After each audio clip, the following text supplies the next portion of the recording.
السلام علیکم ورحمۃ اللہ وبرکاتہ۔ ناظرین، ایک سوال یہ ہے کہ سجدہ سہو کرنے کا طریقہ کیا ہے، آپ ہمیں بتا دیں۔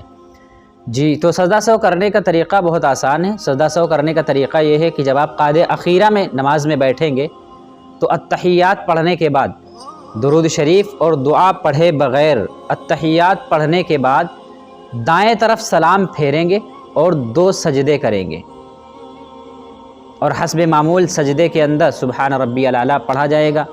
پھر سجدہ کرنے کے بعد آپ بیٹھ جائیں گے، پھر سے التحیات پڑھیں گے، درود شریف پڑھیں گے اور دعا پڑھیں گے اور سلام دونوں طرف پھیر دیں گے۔ آپ کی نماز ہو جائے گی، سجدہ سہو بھی ادا ہو جائے گا۔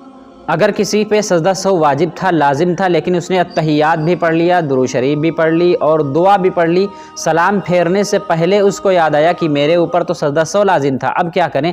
تو بھی اس کو چاہیے کہ سلام پھیرنے سے پہلے یاد آ گیا ہے تو اب ایک طرف سلام پھیر دے اور 2 سجدے کر لے سہو کے، اس کے بعد بیٹھ جائے، التحیات، درود شریف اور دعائے معصورہ جو معمول کے مطابق پڑھی جاتی ہے پڑھ کر کے دونوں طرف سلام پھیر دیں، سجدہ سہو ادا ہو جائے گا، آپ کی نماز بھی ہو جائے گی۔